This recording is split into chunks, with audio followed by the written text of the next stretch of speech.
And there we are. Hi, it's Sarithkin from Ontier, and I'm here with Duke Patrick from CAID, who has a beautiful array of helmets behind him.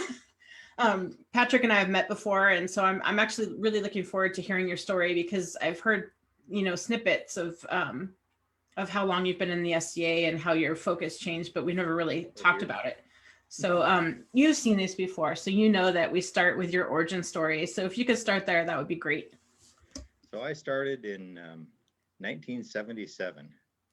It was the weekend of my 14th birthday, and I went to a tournament. I had found out about it from some friends that were people I was in a science fiction club and played D&D with, and went down to a tournament and watched the tournament. And then late in the day, Mishwa, who this was long before he was knighted, but he's long since a knight and works in DC these days.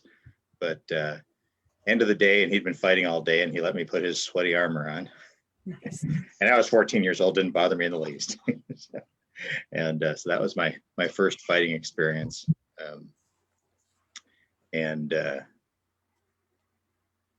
Spent most of the next year trying to piece together armor and cut up an old street sign that I got from a city salvage yard and made some really horribly ugly stuff. And you started in CAID, right? I started in the Principality of CAID. Okay, yeah. Okay, so it was a principality back then. Yeah, so this was the Kingdom of the West for the first year and a half that I was around. So it was about a year and a half later, we became a kingdom. And then shortly after we became a kingdom, I ended up going to my first war and had pieced together some really, really horrible armor. And I actually did, it was a little different back then. Nobody asked a lot of questions. There were no authorization cards.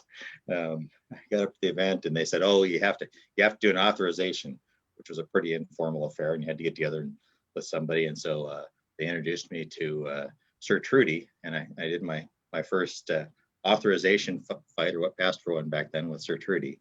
That's cool. King of the West. And got into my first battle and stood there in about the fourth rank of a bridge battle until the very first person to get close enough to me hit me in the head, and never swung a shot.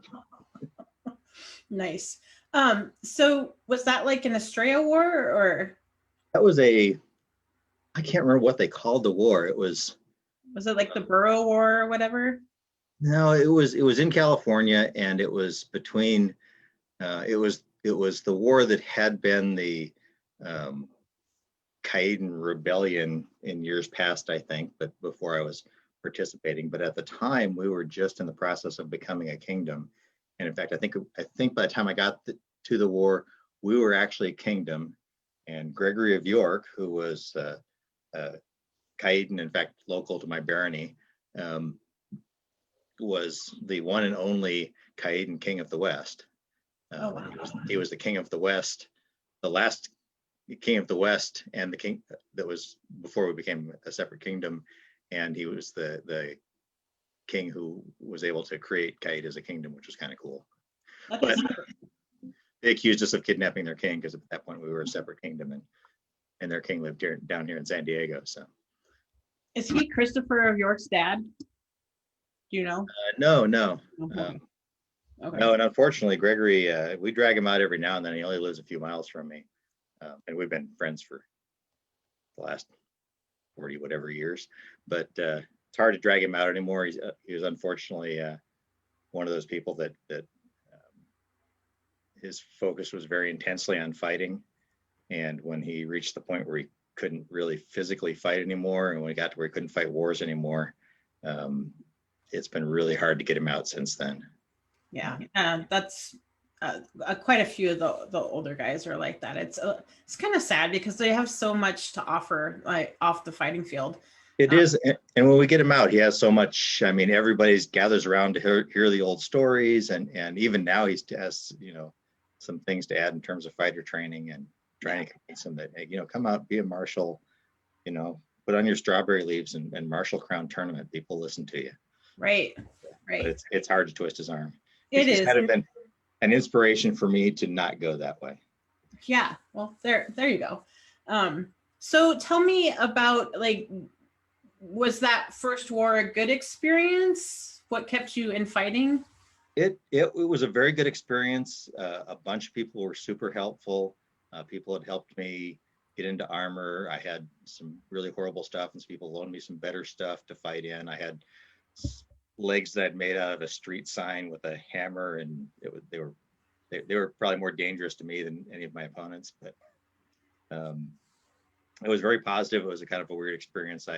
One of the people that really helped me out and encouraged me at that event later became one of the most notorious people in the history of the SCA, and as in died on death row. So we all know who we that knew is. that at the time in 1977.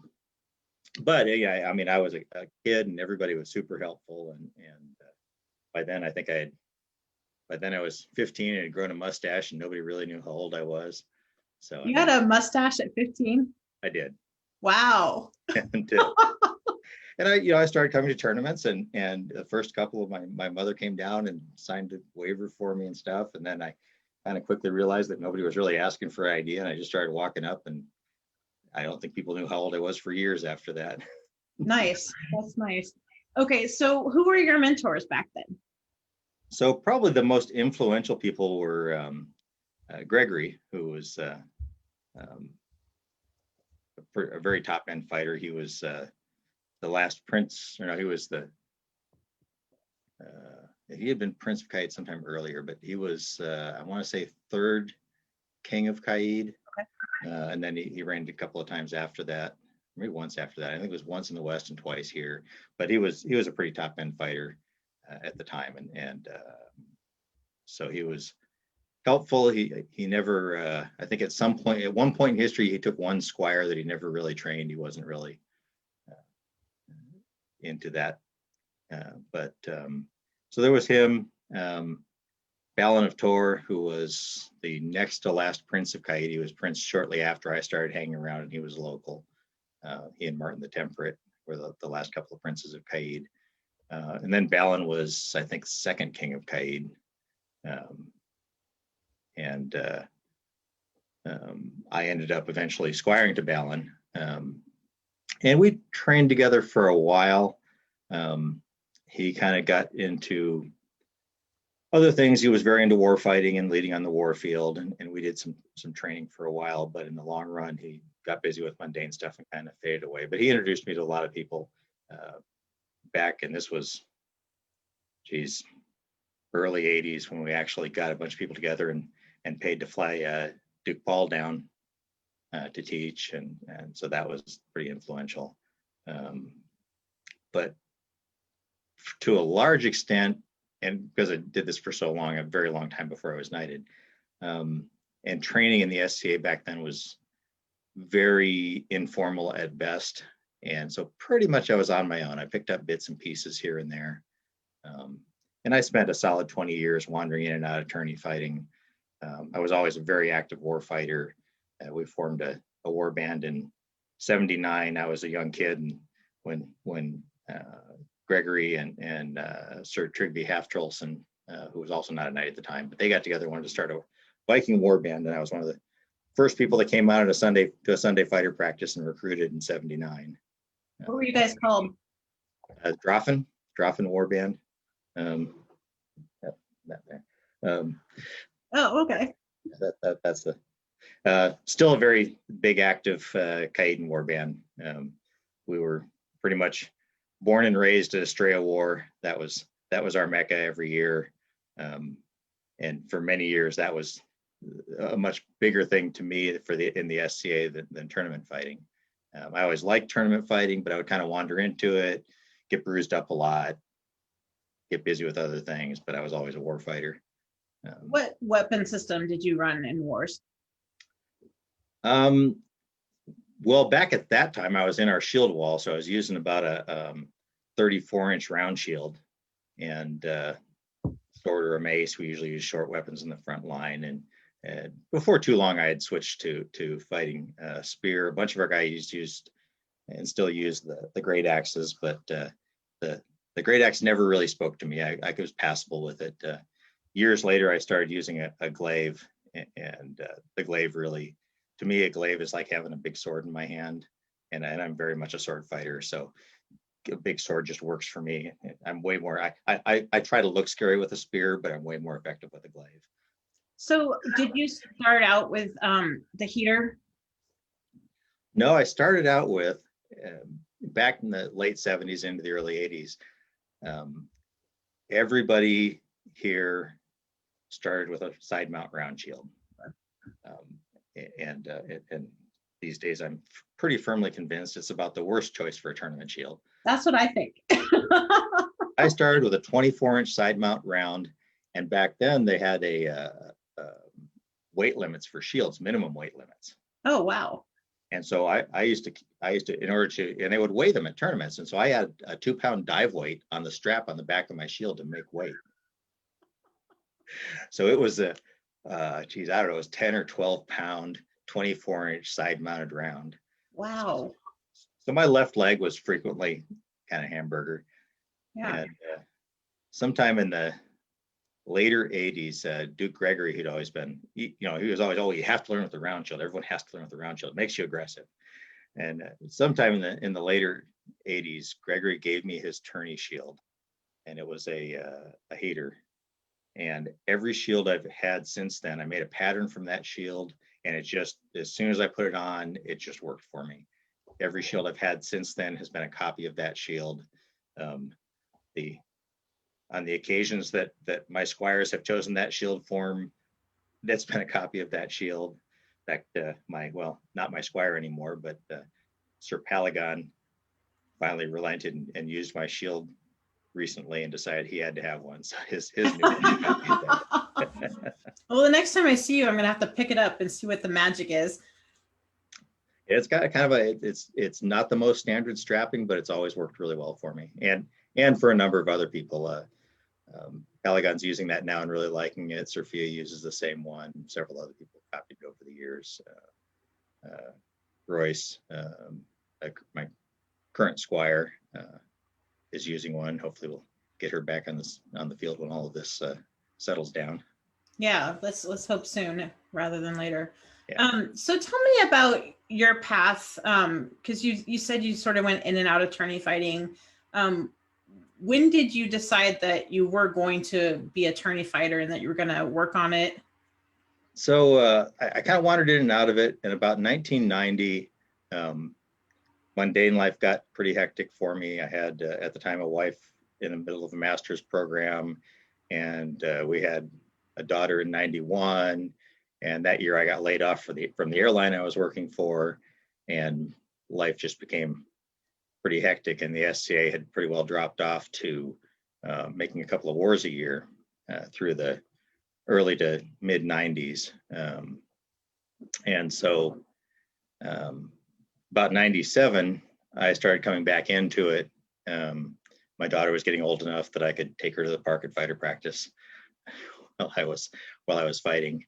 And I just had the time, and that was the point where I really decided to get serious about it. And I had been fighting for a long time, so I was a moderately decent, not near as good as I thought I was, intermediate fighter.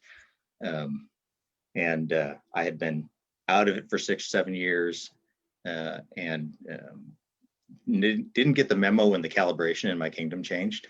Oh. Calibration in the 90s went very light in CAID. And there's an interesting story about that later on, fighting in Nancy for a little bit. But I didn't know that. I came back, I was doing the same thing that I always did. And at that point in history, the San Diego area was kind of the backwater of the kingdom anyway, a little bit. So a friend who got knighted in that era, somebody asked him what it took to get knighted. He said a good car. Because he was driving every weekend. Yeah, probably more so in Ontario. Yeah, so I came back and I was doing the same thing I always did, and next thing I knew, I was a rhino hiding a brute, and I was hitting people too hard. And I had one of the first tournaments I came back. I was up in Los Angeles at a tournament at a Pas d'Armes, and I was fighting. I fought a fight to 5 counted blows with the king at the time, Rorik, who was a great guy. Fought Rorik, and I couldn't have been happier. I hit the king 3 times before he hit me the 5th time. And I was just as turned up as I could get. And the next night that I fought was a night that I had known years before, and I thought he was pretty hot stick, and I think he had kind of waned in his fighting a bit by then, but I didn't know. And I went after him the way I just gone after the king. And apparently Knights Council was the next day because I got feedback a week later that I was too intense. Oh, I didn't know there was such a thing as being too intense. I was not aware that there was either, but I was informed I was too intense. So. Interesting. So how do you fix that?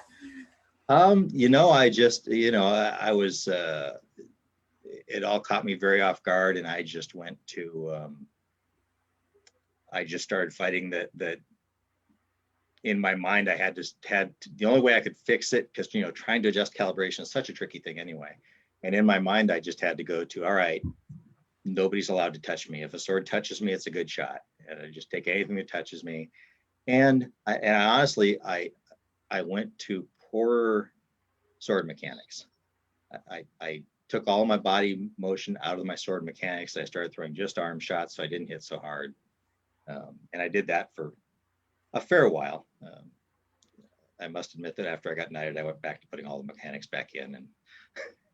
And the calibration's gone up in CAID, right? And calibration went way up after that. I was probably 10 years ago or so. I was out in Anstior at a practice. I happened to be out there for work, or not Anstior, I'm sorry. Yeah, it is Anstior. It was in Dallas area. And I met up with Duke Drake. And I asked him, say, what's the local calibration? And he's like, oh, I was in CAID for a little while. It's about the same. And then I fought him, and I got in close to him, and he decided that was a bad idea and he didn't want to be close to me. So he led me on a trail around the park. I was trying to get close enough to him to hit him. And the whole time he's backing up and he's throwing these little flick shots. He's hitting me in the arm. And about the 5th time he did it, I stopped, said, you keep doing that. Is that a good shot? He was like, yeah, kind of. Was like, okay, not quite the same as, but we talked later. It's like, oh yeah, he was, like 95, he was in CAID, and that was his perception of CAID and calibration. So, which probably wasn't too far off, right? It wasn't. And then, but then I went from the time he was there, it changed a lot by 10 years ago. But then I went from fighting him to fighting his relatively new squire guy named Sven. Oh, yes. Yeah. And Sven hit me a whole lot different than Drake hit me. Whatever the local calibration was, Sven was swinging like back home with 2 sticks. He was changing the culture. He was changing the culture. That was my first experience with Sven. We had a really great time, and I think it was the last time I can say I had a really successful day against him, because he was like a year into the SCA, and yeah, these days I don't know how to hit him. You're in very good company. So these days I just try to not get too many bruises when I fight him. So when you came back after you had the kid and everything, did you seek out a new knight, or was your old knight, did he come back too, or? No, he hadn't been around for a while. We ran into each other once in a while. I remember running into him. He stopped in at Estrella, and I still had my squire belt on, and it was sort of still red, had some kind of nicks and cuts in it. And I was standing around the fire, and he was sitting there, and he looks over at my belt and he goes, so that belt's looking a little tired there. And I picked it up and said, I don't know, I think it's pretty representative of our relationship. We were good friends. We're still good friends. That's nice. But no, we never really trained after that. In fact, I think the next time I saw him after that day was probably at my vigil. Okay. So. Did you get a new mentor then? Because that's a hard place to be. I didn't, and I was kind of like, it had been so long, I'd been around so long, it kind of felt weird. I thought about squiring, but by then I had over 20 years of fighting in, and I fought with lots of people, and even then the training culture here was not very good. There just wasn't a lot of formal training, so really I spent most of that time on my own, figuring things out on my own. I would go to fighter practice and get hit by things, go home and figure out how to do them. I picked up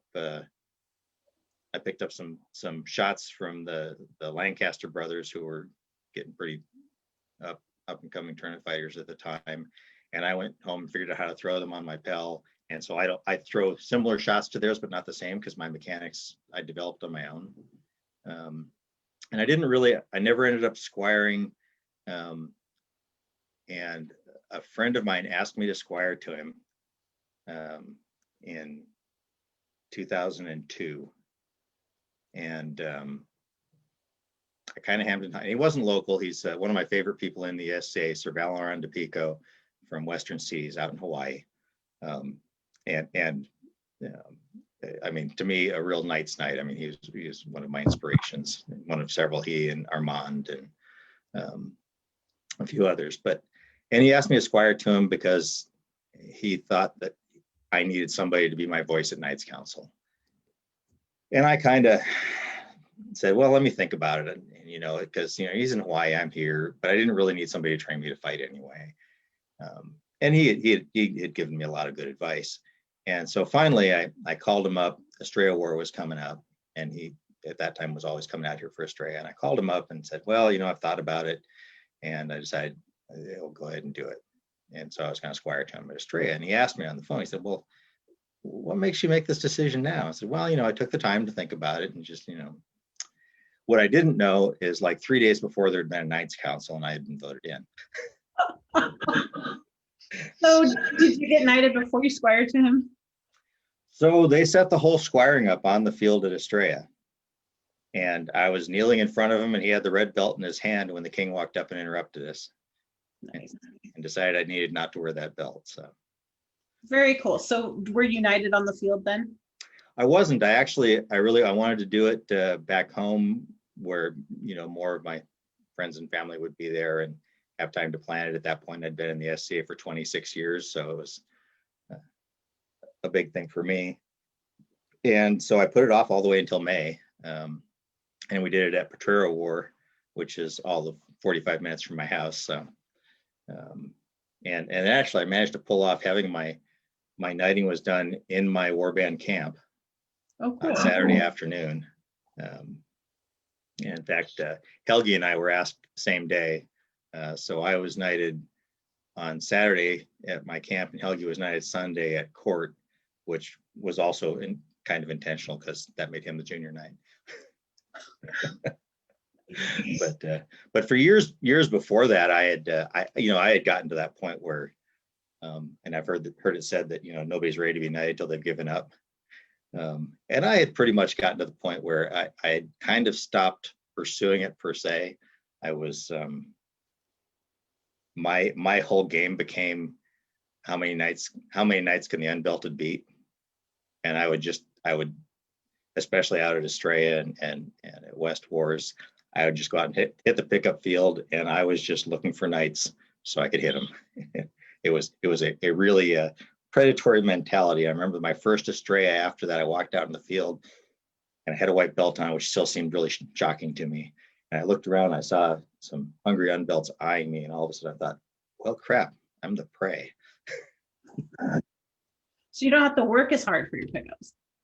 Didn't have to work as hard for them. Right. In fact, the year before I was knighted out at Estrella, my favorite compliment in all of my time in the SCA, I was on the pickup field, and I was fighting a knight out of the West, whose name I don't remember. I had fought his squire till his squire was tired, and then I fought him until we were just completely exhausted, and we were sitting on the ground trying to catch our breath, drinking water, and he looks over at me and goes, so who'd you piss off? And that just stuck. That's my favorite commentary of all my time in the SCA ever since then. So when you were working toward kicking all the belts' asses, what was your training regimen at that time? I was I went to at least two practices a week, and this went on for a very long time. I was going to 2 practices a week, and usually a tournament on Saturday, and sometimes more. Later on, more actually. After I was knighted, I actually picked up, because after I was knighted, when I started hunting for a crown, and I was really hungry and motivated, I was fighting 2-3 times a week, and plus pell practice, and then years later I had to actually add going to the gym because I got older, and that became a necessity. still is. Yeah. So were you fighting crowns before you got knighted? I fought a few crowns early on, back into the 80s, but not seriously. I fought a few crowns. It was mostly just to be there. The first time I fought crown seriously was in 98. I think it's 98. Tamiki was on the throne here. Oh, okay. And I had been a couple of years of really working hard at my tourney fighting, and I entered crown. By then I had been divorced, and that all happened in that whole 90s span too. So, and I was there, and I had my wife, my current consort. She was there. We were just dating, and I entered crown, and I ended up in the semifinals, and it was a 3-way semifinal. And Count Gar had the buy into the final, and I fought Francis in the semifinal. And I remember looking at the side and seeing my consort with absolutely no color, just all the blood. She told me later all she could think was, I don't have the garb for this. That'll work itself out. And it was an interesting day. They had, and part of that day was, it was an unusual tournament in that everything after the 4th round had to be great weapon. Oh, wow. And I was fighting with a great sword, and Francis was fighting with a glaive, I think. And really, I've always been thankful that he beat me in that semifinal, and he went on to final with Gar and went on to win. I'm really happy that I was not an unbelted king. I think that's, that's a real mixed bag and one I didn't need. Yeah. Respect. But also, I went to the semifinal of crown, and so that also put a real fire under me for my tourney fighting. And it was the next 10 years of entering crowns without being successful. So. Right. Do you have a regimen that you do for your mental focus for crown? I did through my first and probably through both of my crowns. I mean, I did before that, but it was more trying to get over the tourney head thing. I mean, I fought 2 crowns a year from 99. It was 99 when I fought in that crown, because it was 99 2009. So I fought 2 crowns a year from 99 on, and I had some decent ones and a lot of bad ones, and I would get frustrated because I would never fight my best, and I would go out in the middle of the day, and I used to just destroy everything that got in my way on the pickup field, taking out my frustration after crown. And so the big thing, I mean, winning crown, the trick to me for winning crown was getting my head in the right place more than anything else. And I eventually did, but I don't know how to tell somebody how to do that. It's a real hard thing to, you know it when you feel it, when you're in the right place and nothing exists but you and your opponent, and you're in the moment, and you're not thinking about the last fight or the next fight or what round you're in. But figuring out how to get there, there was a point before I won crown, and I would only say it to a couple of my close friends, just because it sounds super egotistical. But I'd say, well, I'd be traveling to tourneys all the time, and I was like, well, I need to go to tourneys because I need to practice winning tournaments. I don't think that sounds egotistical. I think it's smart. Because I had to figure out how to stay in that mindset throughout the day and carry it through the finals and not care that I was in the finals. And I think once you figure that out, you can be not the greatest fighter in the world and still have a good shot at crown if you can just keep your head in the right place, because so many people can't. I mean, I can remember watching friends struggling with it at the same time I was. I remember, it was probably going into the quarterfinals of the crown the first crown that I won, and I looked over in the pavilion next to me, and Sharif was there, and I looked over at the look on Sharif's face, and he was still in the tournament, and I looked at the look on his face, and immediately thought, Sharif's done. I could just see it in his face, the whole tourney head, it was wound up. He was wound up. It's like, he's done. And I knew I wasn't. I knew I was like, I'm good. So did you figure out like some tricks or like things that you can do to get yourself there, or you just sort of trial and error? You know, I tried all kinds of things. I don't know that any of them worked. It was, oh, what music to listen to between the rounds and not having people talk to you. And I went through a lot of, I had a lot of friends who were very supportive and wanted to see me win Crown. And a lot of them would travel to Crowns because I was fighting in them. And that's all very cool and very supportive, but it also just puts this huge pressure on. It's like all these, there's like 15, 20 people are all going to Crown because they're hoping I'm going to win it. And that just piled the pressure on. That definitely did not make life better. In fact, when I finally did win, I only had my consort and 2 people with me. And we had gotten caught in a horrible traffic jam the night before, got to our hotel room at 2:00 in the morning, got to bed about 3, got up and went to Crown Tournament. I mean, there was nothing, there was no rest, good breakfast, prep, none of that. It was just, nothing existed but the fight and the next fight and the next fight. Cool. And once you do it, it becomes so much easier. It's like, oh, why did I make this so hard? Just relax, just do the thing. Yeah, as Sean says, it's easy to say when you've done it. Yeah. But yeah. So when did you hook up with Sean? Because I know like one of the times I met you, you have a really great flat snap, and you said something like, "Oh, if Sean could do it, I could do it." Yep. And so when did you meet him? And so Sean and I had probably crossed paths many, many times because we'd both been going to Estrella since we were both teenagers. And I'm a bit older than he is, but I really didn't know him. And I was Crown. It was an interesting. I was Crown. Went to Estrella as Crown, and my predecessor had pulled our kingdom out as a principal for Estrella, so there was all the politics and stuff. So it was not a great year. Yeah, it was an interesting year to be the king of CAID, going to the war that we just pulled out of. Right. But I was going, and my war band was going, and all my friends were going, and we had a good time. But a number of people had told me, "Oh, you need to fight this guy, Sean." I'm like, "Oh, okay." So I ended up out on the pickup field, and Sean was out there, and he was fighting the king of Antir, who was, I'm drawing a blank on his name. But was it Owain? Owain. Okay. He was fighting Owain, and I talked to him kind of briefly. He's like, "Okay," he kind of put me on his list. I'm like, "Oh, okay." Everyone says I got to fight this guy, so I got to go fight this guy.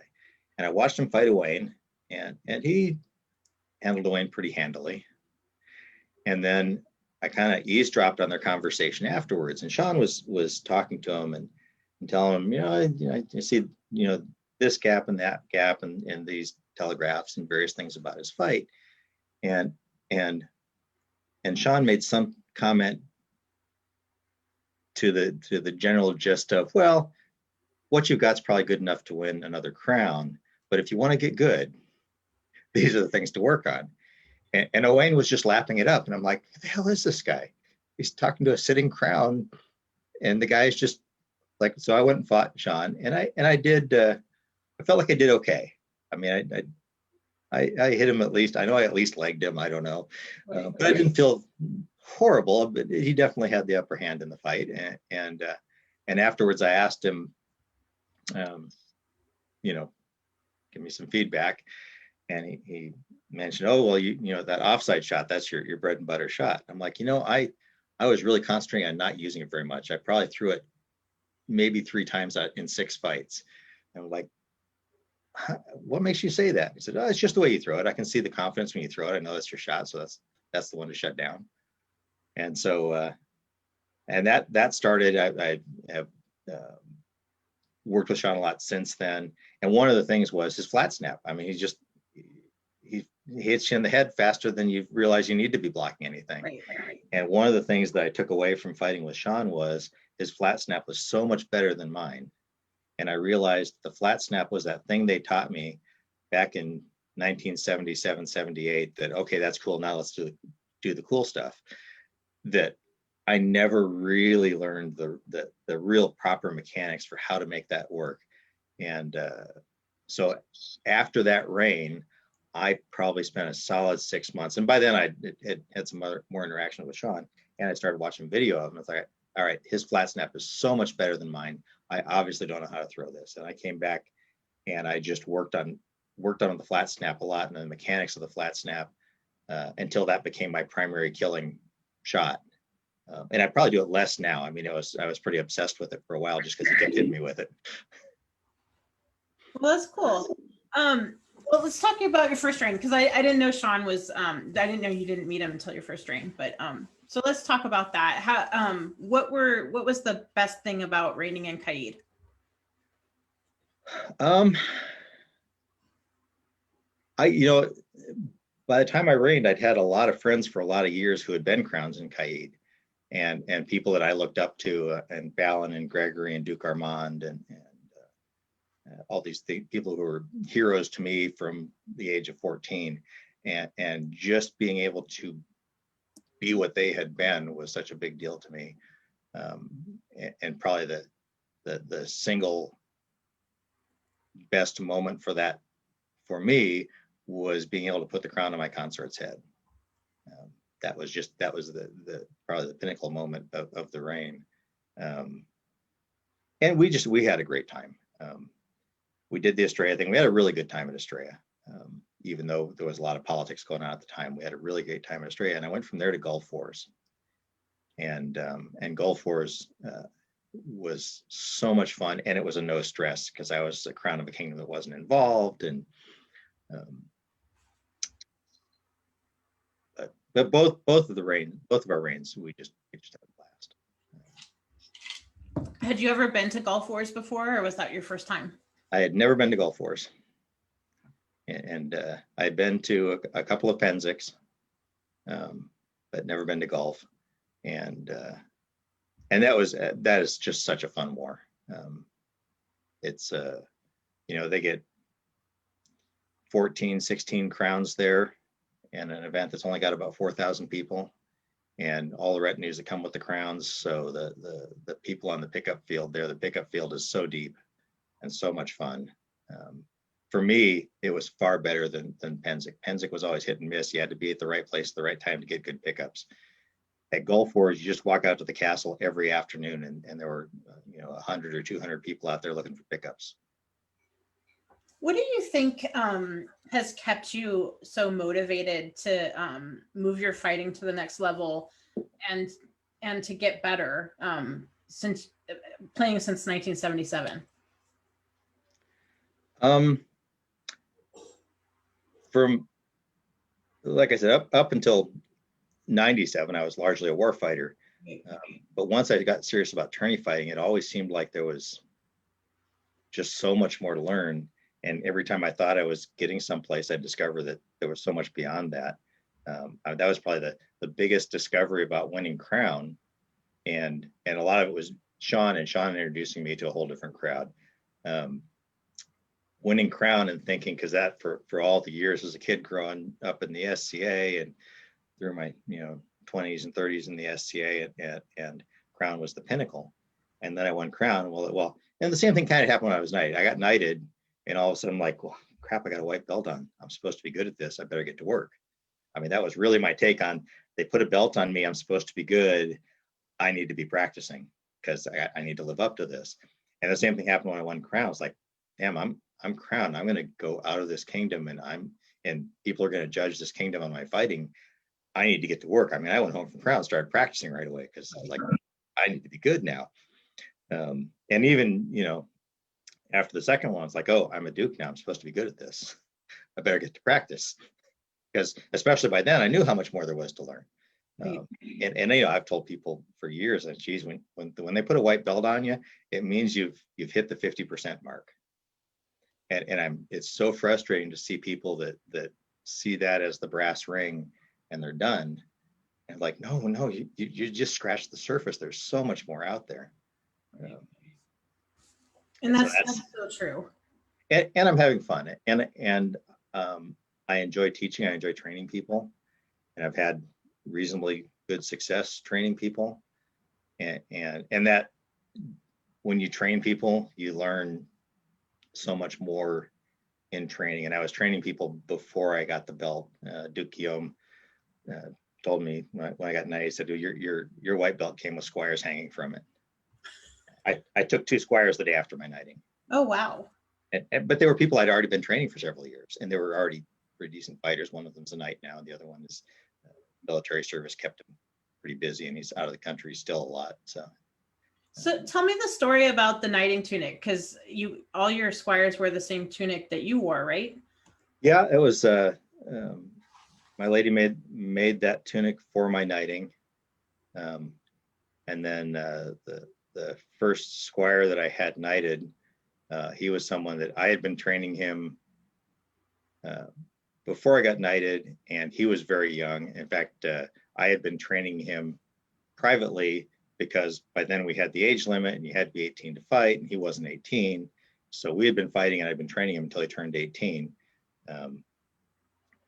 And he was a very young at heart person. And I pretty much dressed him. I have most of my squires, one way or another, I had to put them in armor. I enjoy making armor, and I don't sell armor. So when I make armor, I give it away. And so when it came time for him to be knighted, I was like, well, I have this really beautiful tunic that I wore once for my knighting, if you want to wear it. So he wore that, and then so then I had worn it, he had worn it. So then the next squire got knighted. It's like, well, we both worn it if you want to wear it. And so it just kind of became a tradition. We were all also knighted with the same chain. Oh, cool. Which and the chain has a much bigger lineage than that. It was actually the first wearer of it was Ragnar of the Icy Wastes, and it was given to him as a gift by Mary of Uffington. Oh, wow. And it has gone through Valeron de Pico was knighted with it in about 1980, 82, somewhere in that range. And it ended up, and he's been part of our same war band. So it ended up becoming the perpetual chain for everybody in the war band, and the list of names on it is, I don't know, crazy long now. So it's been a tradition. All of my squires have worn that tunic and used that chain. That's super cool. I love looking at the pictures of all you guys next to each other, because you're all different shapes and sizes, and so it's like it still managed to fit. Yeah, we put it on Trig, and he's a foot taller than most of us. So you've been playing in CAID like the whole time you've been playing. What to you is the biggest change over the years? Well, I don't know. There've been so many, but it's such a gradual thing. It's just always just been home for me. I mean, a lot of the nature of the kingdom slowly changed over the years. Calibration's gone up and down. And it's, I think my real knowledge of the working of the kingdom really starts about the time I got knighted, just because in all the years before that, it was what I did for fun. And I held some offices. I held baronial offices, and I did a lot of stuff, but I was really pretty much immune to the politics of the SCA. Lucky you. Prior to getting knighted, it was just something that didn't, I mean, it was there, but it wasn't anything I paid any attention to. And suddenly they put a belt on you, and it comes to camp at your doorstep. So a lot of the changes that went on up until that point didn't really affect me greatly. I didn't see them. And we've had some, in the time since then, we've had some horribly, horribly bad times in CAID, and a lot of really great times. We went through some crowns that are crowns of infamy in the SCA now. So. Yeah, you guys have had more than your fair share, I think. Yeah, we've had a few. One of them in particular really, really tore the kingdom apart, took a lot of years to recover. There are still waves of stuff from that, and it's been 10 years. So What's your favorite tradition?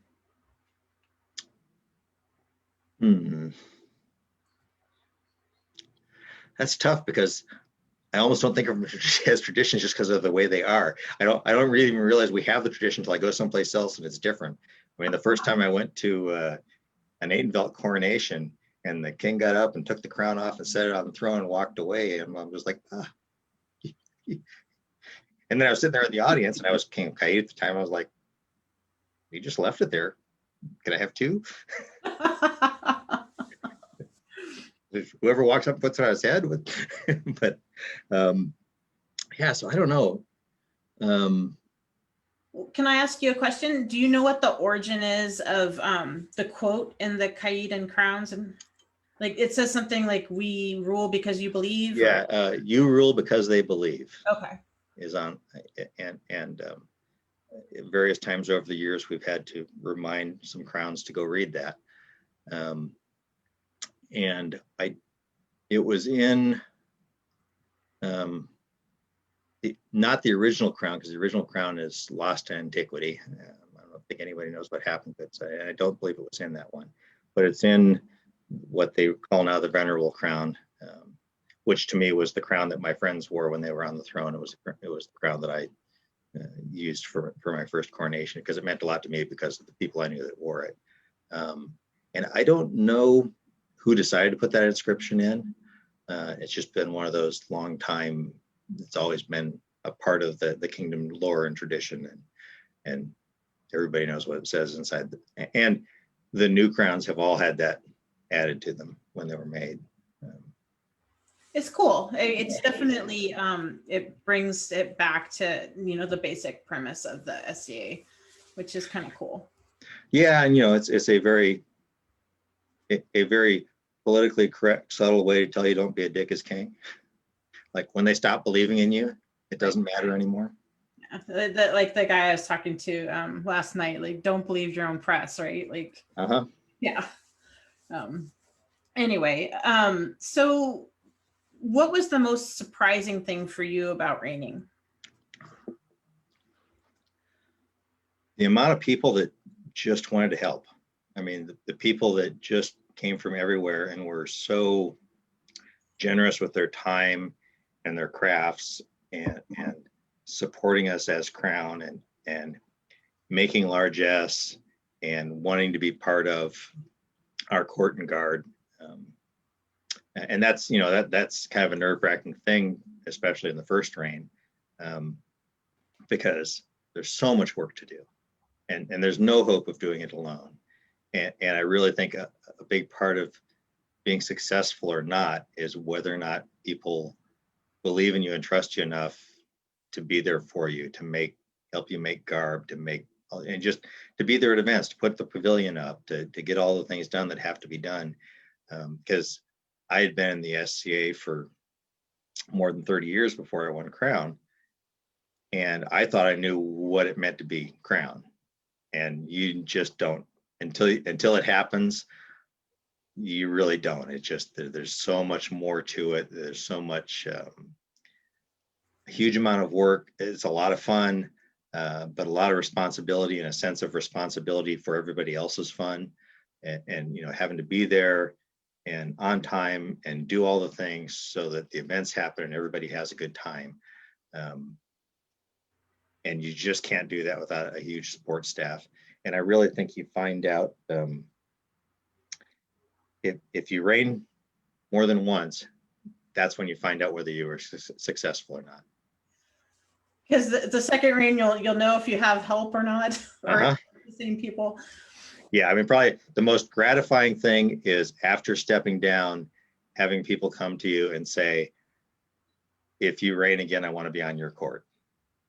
If you reign again, I want to do this for you. I want to do that for you. And that's when you know whether or not you were successful as a crown. And if you weren't, don't win again. Because it'll suck. Or take some time and figure out, like, figure those things out. Figure out why you don't have that support. And most people do. And honestly, I mean, the kingdom is the populace of the kingdom here, and I'm sure in every other kingdom, is very generous in helping the crown because that's what keeps the kingdom, that's what keeps the game going.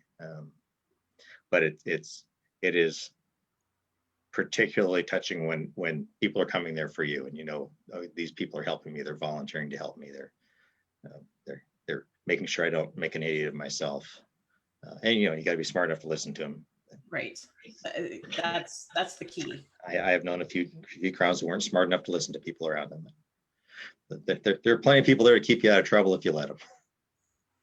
So your second reign, was it more relaxed than your first reign? Did you have something that you wanted to do? You know, I can't honestly say I really had an agenda at any time other than to have fun. So there wasn't anything in particular that I wanted to do. The second one was definitely more relaxed because you know what you're getting into. And we traveled. There might have been 2 weekends out of the second reign that we weren't at an event someplace, and you know, we as heirs we were out at Gulf Wars, as crown we were at Pennsic, we were out to Western Seas in both reigns, out to Hawaii, which, you know, one of the nicer things about reigning in CAID is that Hawaii is part of the kingdom. That's pretty nice.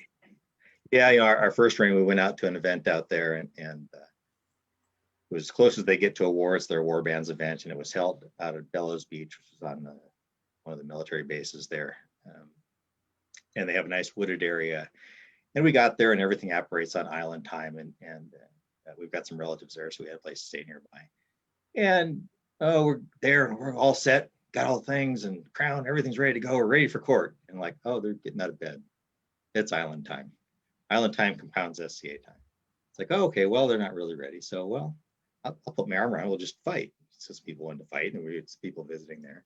So we started fighting, and eventually we broke for court. It was super relaxed. We fought all day long. And then late in the day, we're exhausted. We took off our armor. We walked probably 200 yards to the beach and went body surfing until the sunset. Oh, nice. And then back to camp for the big luau feast they put together. It's definitely the perk of Crown here is that you can get out to events in Western Seas. Do you guys have a travel fund? We have a travel fund, and the finances for how that's run have changed various times. I know they've changed since, because it's been a while since we've been on the throne. But at that point, I think they covered 80% of the cost for airline tickets back and forth to Hawaii if you're going to go out there.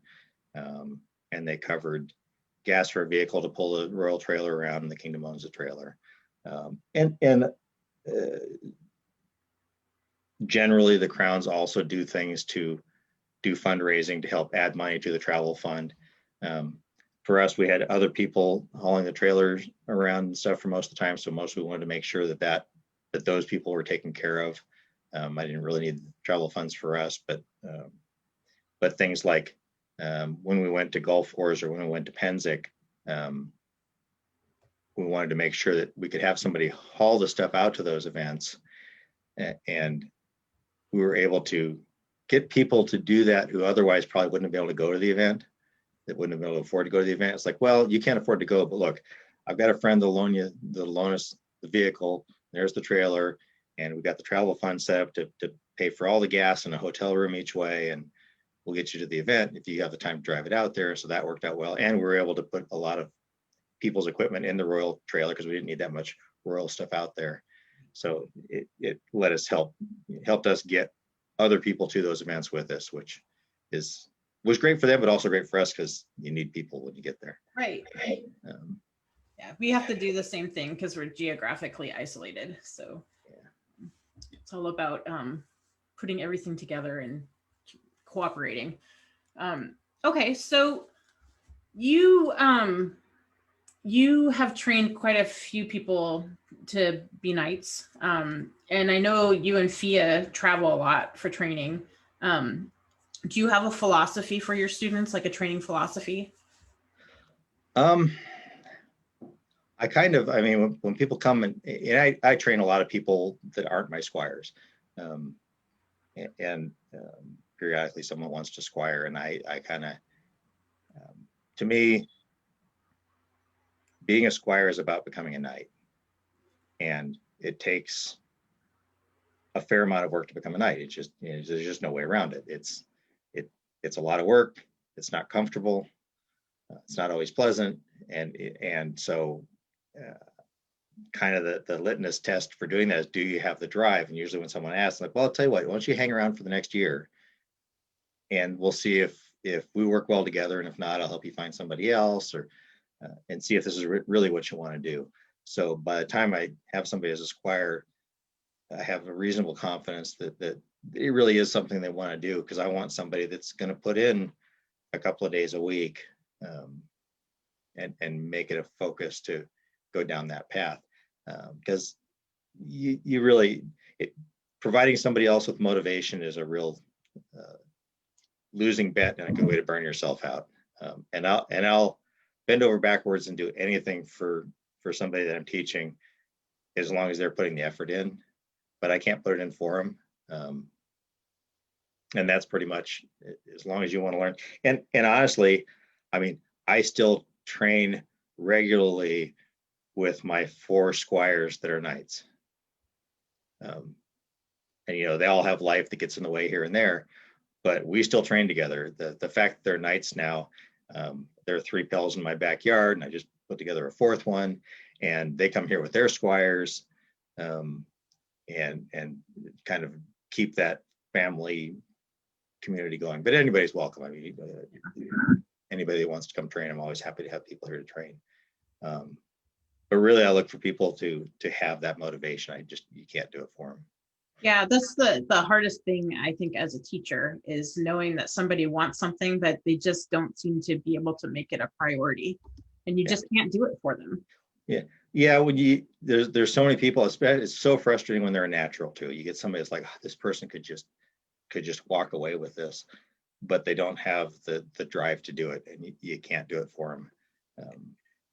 And I would much rather have a less talented person with the drive, because I'm not, I'm no great athlete. I wasn't, I was squired to Balin of Tor. He was a 2-stick fighter who was just ridiculously fast.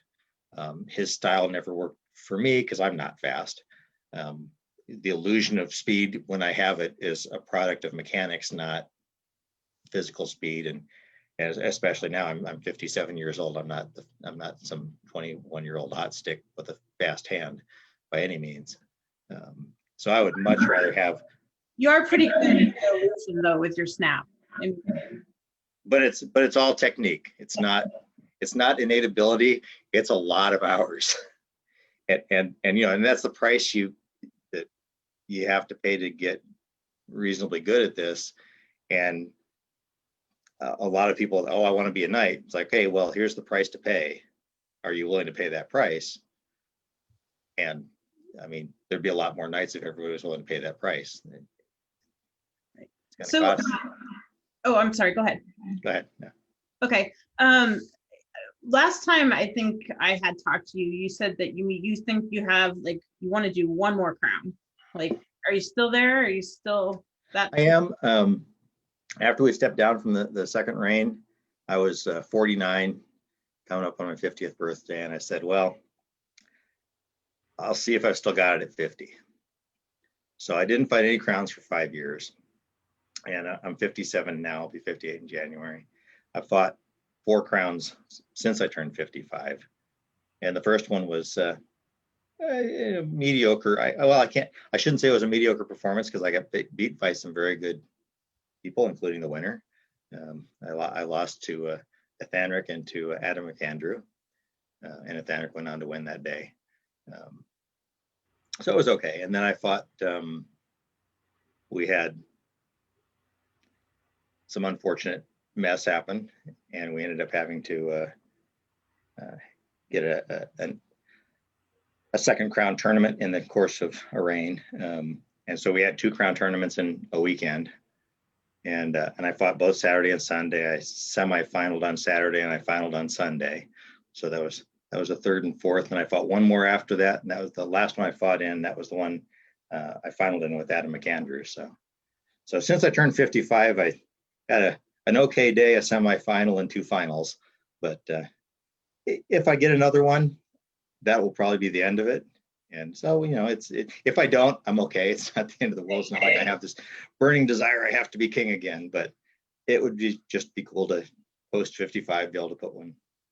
Yeah, definitely. And what a, testament to, the longevity of your fighting career as well. I mean, yeah, and a lot of my fight over the years has shifted to how can I fight without injuring myself? How can I preserve my joints? How can I, like I mentioned, I've blown both of my ACLs fighting.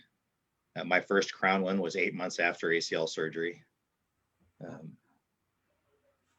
wow. So yeah, I definitely, a lot of my mechanics and a lot of how I teach people to fight now has to do with don't do these things if you want to do this for 40 years. Right. That's why I'm all about, if it hurts, you're doing something wrong. It should hurt. And the trick is figuring out what you're doing wrong, because a lot of times, like, oh, don't do that shot because it hurts. And it's like, no, it's not don't do that shot because it hurts. Do that shot with the right mechanic and it won't hurt you. Right. Let's figure out what's hurting and why. Yeah. And really looking at the mechanics, which is, I fight a very mechanics based kind of fighting, and that's what I enjoy, and the analyzing, and why I enjoy teaching, because it makes me analyze all those body mechanics and figure out how to translate them to somebody else. Because like you mentioned, I've got 4 knights that were squired to me, and none of them are remotely the same physically, right, or mentally for that matter. And figuring out how to tailor training to the person you're teaching. And I've taught left-handed fighters and fighters of various genders and orientations. It really doesn't matter. It matters to getting into their head and getting in, looking at their body mechanics and figuring out how to make that work for them. And I enjoy doing that. And I hope that long after I'm not competitive anymore, that I can keep doing that. It's one of the things I've really, I'm really bothered by my old friends who've left the game because they can't fight anymore. And they have so much that they could teach, and they're gone, and the knowledge is gone with them. Yeah, and there's so much that they still have to pass on. And when you spend that much time figuring out how to teach to other people and then teaching yourself that stuff, I mean, your knowledge base just like exponentially grows, right? So that, I think that's awesome that you want to stick around. And then getting that into the SCA culture is a challenge too, and getting people to value teachers who've been around for a long time who aren't currently in the end of crown tournaments,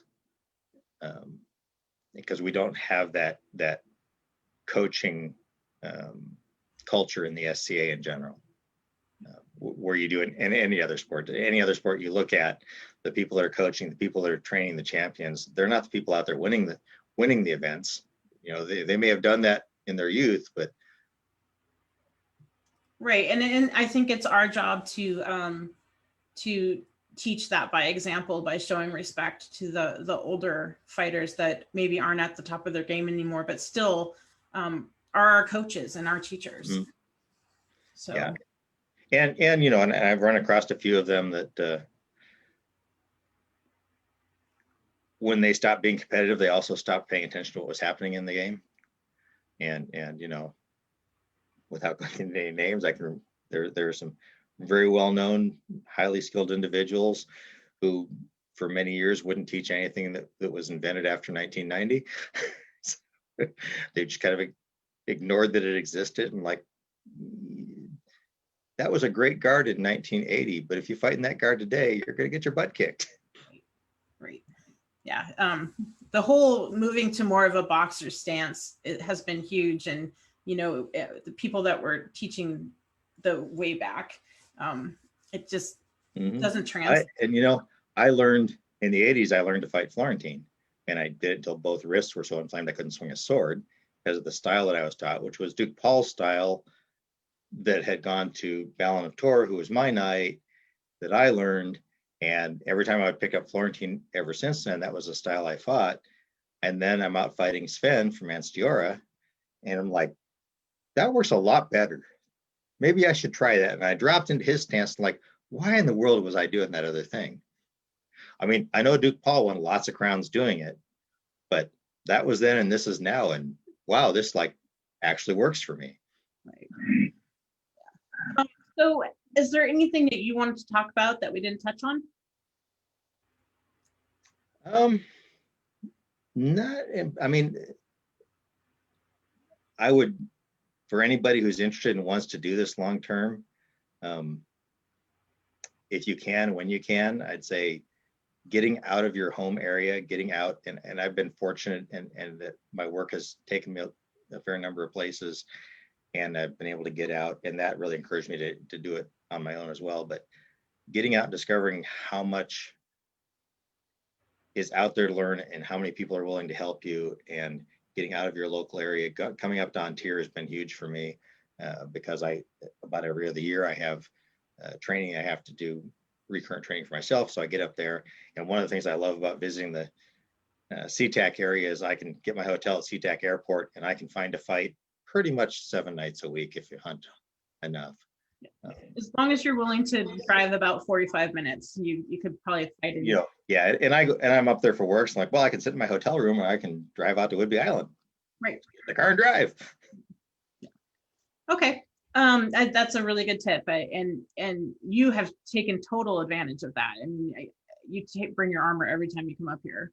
So yeah, I have built armor specifically to fly with, trying to get down to where I can meet the weight limits, and it's allowed me to fight in the West and in Anstiora and in North Shield, and it's so much more fun to travel to events when you have friends all over the place from meeting them at fight practices.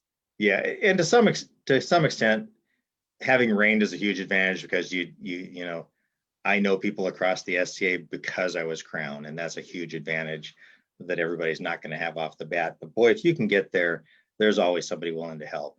And a lot of times, even if there's not a practice, there'll be a practice. Sometimes it gets a little more motivated. I mean, I was going up to Spokane the week after the first Crown that I won, and I had contacted CAID up there, who was Baron at the time, and he's an old local Califian. And he's like, oh, well, yeah, we'll probably have a few people out Tuesday night practice. Probably won't be big because it was an event the weekend before. And I didn't talk to him for a few weeks. And I called him up on Sunday night and said, hey, so is it worth coming to practice on Tuesday? Should I bring my armor up? Hey, by the way, I won Crown yesterday. That helped a lot. It was a big practice. It's like, hey, we can all beat up the Crown Prince of CAID. They all showed up for that. That's awesome. That's awesome. Okay, well, did you bring your rattan sword? Sure. Okay. I had to make a new one because it was pretty ratty, and I couldn't use the ratty one. So I use 36-inch. Don't use a thrusting tip. Some people think it's because I hate thrusting tips. It's not true. I actually, especially in the years I wasn't active in the SCA, I was actually active doing collegiate fencing and tournaments and stuff. So I have a lot of my footwork is actually fencing based. I don't use a thrusting tip, partially because my sword style, I hit a lot with the tip of my sword. I hate having an older sword. I want this nice and crisp and hard, so when I dig that corner into somebody's chest, they feel it. But and I'm lazy, and thrusting tips, especially the old days thrusting tips, you always rip them off of swords. I was like, well, I don't need it. It interrupts me anyway. But I use generally 1 3/8 rattan. I like a fairly heavy sword. Allows me to get some tape on it. I use a pretty heavy basket hilt. Pretty. My swords, I haven't even checked this one, but I like my swords to balance somewhere in the general vicinity of where a real sword balances, which is usually about between 3 and 5 inches forward of your hand. A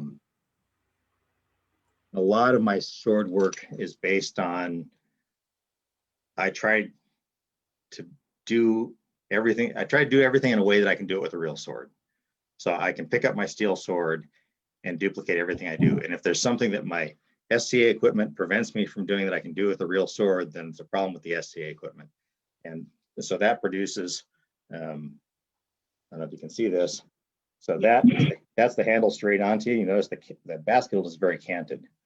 And part of that's because I want to be able to put the pommel of my sword on my wrist, which when you use a real sword, you do all the time. The reason pommels are shaped the way they are, but so many SCA basket hilts won't let you do that. It has occasionally caused me a problem because someone looks at my basket hilt and says, oh, you hit flat. It's like, no, this isn't where the blade is. This is where my blade is. And I wear a half gauntlet that doesn't interfere, that covers the back of my hand, but it allows me to get my hand all the way to there.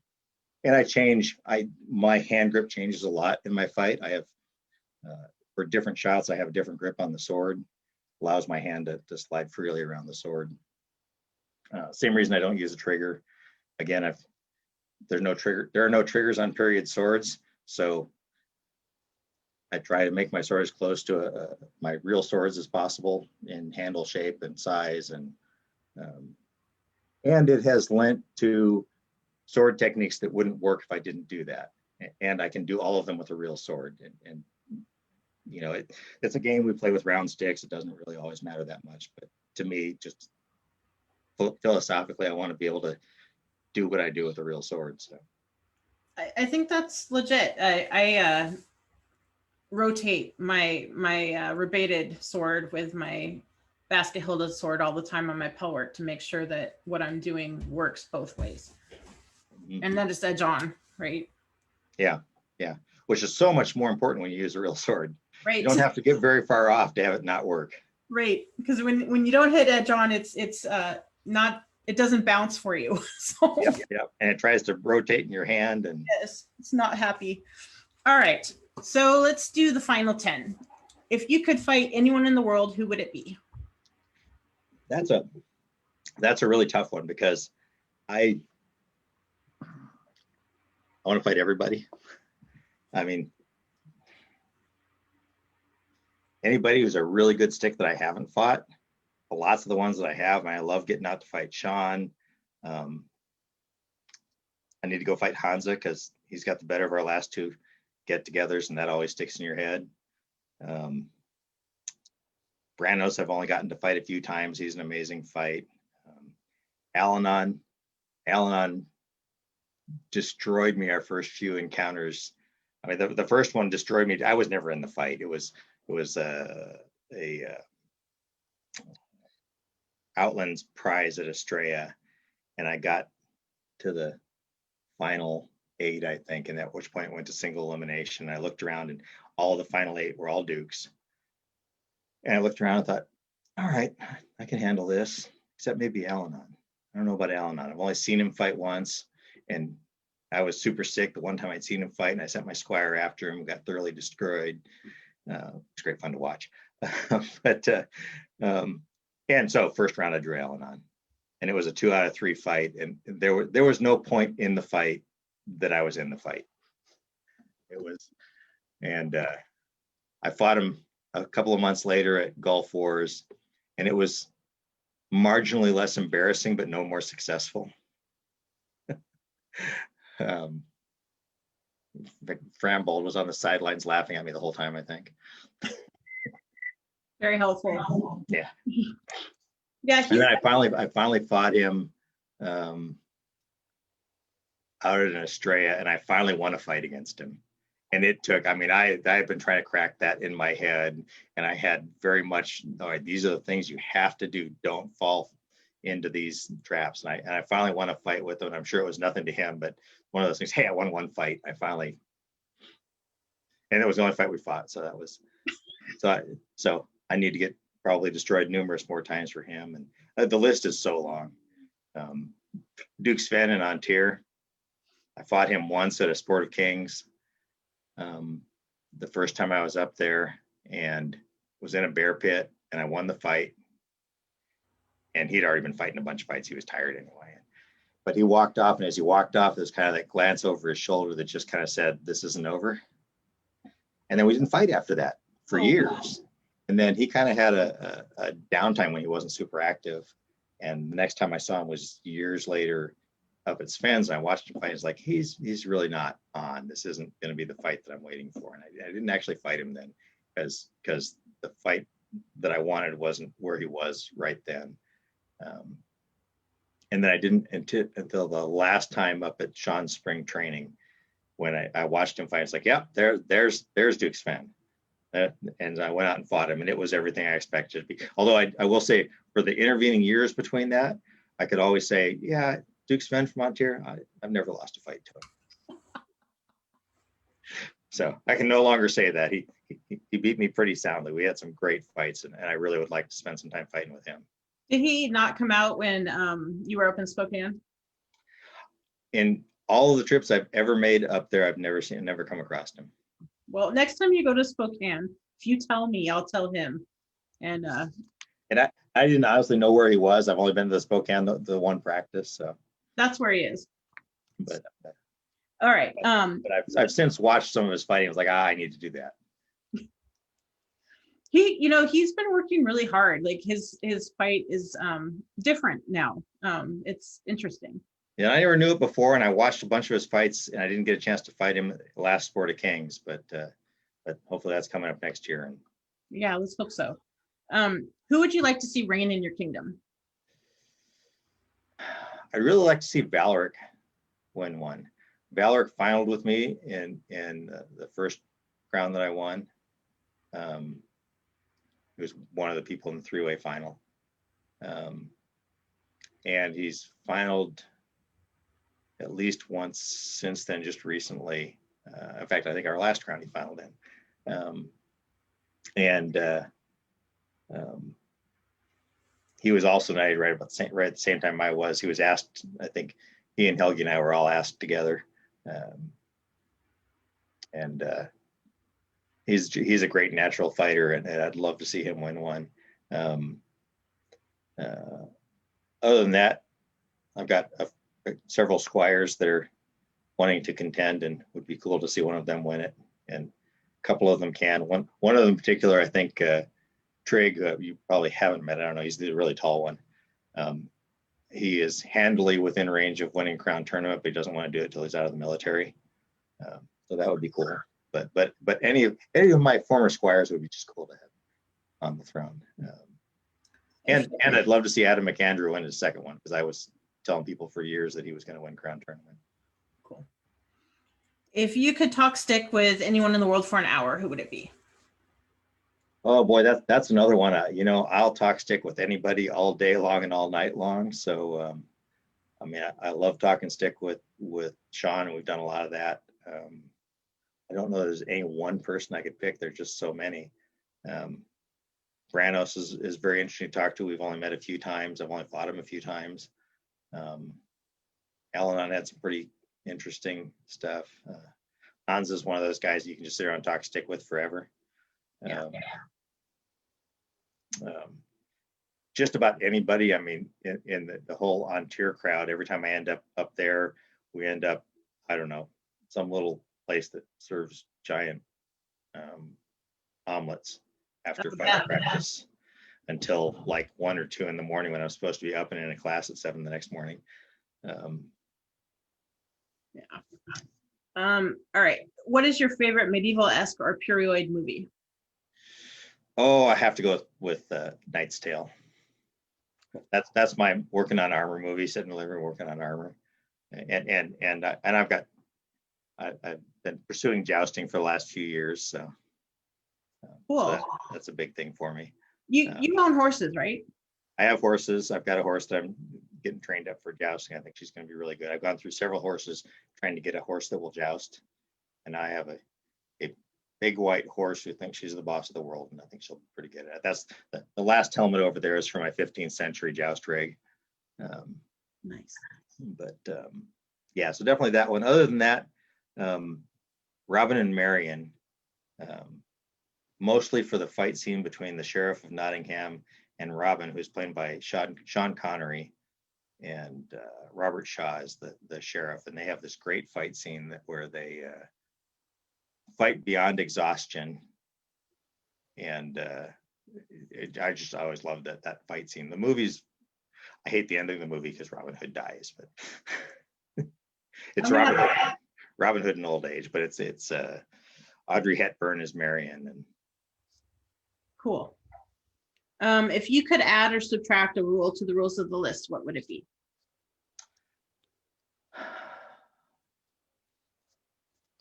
We had a couple local rules that I think we got fixed.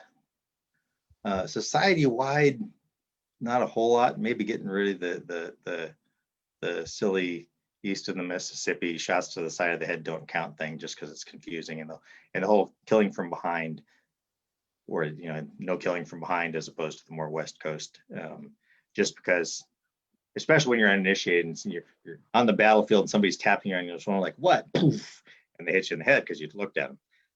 And in fact, that happened to me last time I was at Gulf Wars, and I don't know, it was some night from somewhere, I don't know. He tapped me on the shoulder till I looked, and then I got belted up side the head as soon as I turned my head, and he went running off, and I said something rude to him. I think I called him a coward. but I find that real annoying. Definitely. Not much. What is your favorite tournament format? Definitely, and this is something that has moderately recent in CAID, but the 2 out of 3 for each round double elimination is definitely my favorite. It takes a lot of the I don't know. It gives people the opportunity to not lose to a fluke thing. I think it really reduces the calibration issues with people who want to win too much, and I always feel like, I might accidentally lose a fight, but I ain't losing 2. If somebody beats me 2 out of 3, then they beat me. Right. And so I like that, particularly as a crown format. I really like that. I hate the crazy weird crowns, and we've had some crazy weird crowns. I think everybody has. The last one I fought in was a weird, started with round robin, then went to a double elimination, and then went to a best of 7 finals. And I think my first fight in the final was my 19th fight of the day. Oh, wow. So, which, it was an odd day, but the finals were a lot of fun. So, what's your favorite event?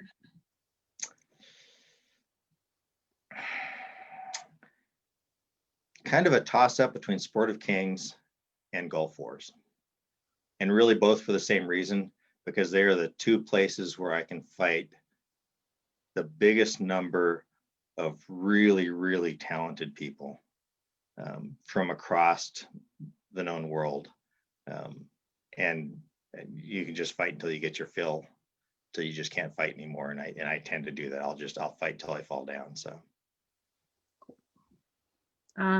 if you could have any helmet, regardless of cost, what kind would it be? Well, I really like my Asir here, which I got after I could put strawberry leaves on it, and my funny Celtic strawberry leaves. If I were going to get another helmet, I'd probably have Vryn make one. He just made one for Sophia that she hasn't had a chance to fight in yet, but it's pretty cool. And that was my suggestion. She's like, I want to get a cool helmet. It's like, well, you should contact this guy and see if he'll do it. And I wasn't even sure if he would, but he jumped on it, and it's really cool. So when she gets her new rig together, it's going to be cool. Is that the Mongolian? It's Rus. Ruth, that's right. Yeah. It's Saturday morning at Estrella, and several people want to talk to you about last night. What did you do? Well, there might have been a time when I was out partying all night, but I'll still stay up all night. But these days, if I get in trouble, it's probably because I was outside of somebody's tent talking stick until the sun came up. Probably some whiskey involved too, but. Who's your favorite fight ever? Honestly, there's 2. One of them was at Sport of Kings, and I walked out on the pickup field, and there was this guy there. I had no idea who he was. Older guy, a little heavy, chainmail, white beard, and I had no idea what I was walking into. And we started fighting, and the fight just went on and on and on. And I tried fighting at A range and B range and sniping, and we went through every gambit of fighting there was, and we never finished the fight. His basket hilt broke, and he had to leave the field. So we never finished the fight, and it was Duke Ulstead the Unsteady out of Anstiora, and it was just one of the most fun fights I've ever had. We didn't know each other. I had no idea who the guy was. It's some old knight. I'll go beat him up. Not so much. And it was just a lot of fun. And And so it's kind of a toss up between that and actually the last crown finals that I fought in with Adam McAndrew. And it was a best of 7 with different weapons forms in every round, which is something I normally hate. But we managed to do a credible job through 7 rounds of the final. We went all 7 rounds. In fact, the King Walk, we're getting ready for the last of 7 fights. And the whole time, because I got about 20 years on Adam, at least. The whole time I'm like, how long can I take to change gear? Is he breathing hard? It's like, oh, good, Adam's breathing hard because he's in way better shape than I am. But we went 7 rounds, and the King walked up to us as we're going to the finals and goes, and it was going to be sword and shield, which was really our first choice for both of us, and said, hey, you guys want to make this 2 out of 3? And we both looked at each other and said, no. And I lost that fight, the last of 7. But it's definitely the most fun I've ever had losing a fight. And it was the finals of Crown. And Adam is just so much fun to fight with. That's cool. All right. And then the bonus question is, who is the cleanest fighter in your kingdom? That's one of those questions. It's kind of like, I hate events where they have an award for the most chivalrous fighter. Because to me, it's always, oh, this guy's the most chivalrous. Well, what did all these other people do that made them less chivalrous? What's, and so I'm kind of reluctant to say someone is more clean than someone else because there are so many great clean fighters. Okay, you don't have to give a name. That's cool. I mean, yeah, that's fine. I hate to say somebody's cleaner than everybody else, and I don't want to talk about the people that aren't. Okay, cool. Thank you so much for coming on and talking to me. I really enjoyed listening about your path, and I just appreciate your time a lot. Oh, thank you. Thank you for doing this. It's been great. I've enjoyed watching some of the others. I actually have wanting to find time, and I'm even though my work is not doing a whole lot these days, I'm super busy anyway. So I'm trying to find time to go back and like, oh, I want to see this guy's interview. I want to see this guy's interview, because there are people that I've known for, in many cases, decades, but I don't really know them. There's, I see them once or twice a year at some event. So it's really cool. Really enjoyed the interviews. Well, thank you. So the next interview, I just talked to Duke Sven from Ethelmark Drakenwald, and he's going to jump in for September 13th, and I'll talk to Duke Xerxes the next day. So that'll be fun too. So thanks everyone for joining us, and I'll see you next time. Bye-bye. Thank you. Bye.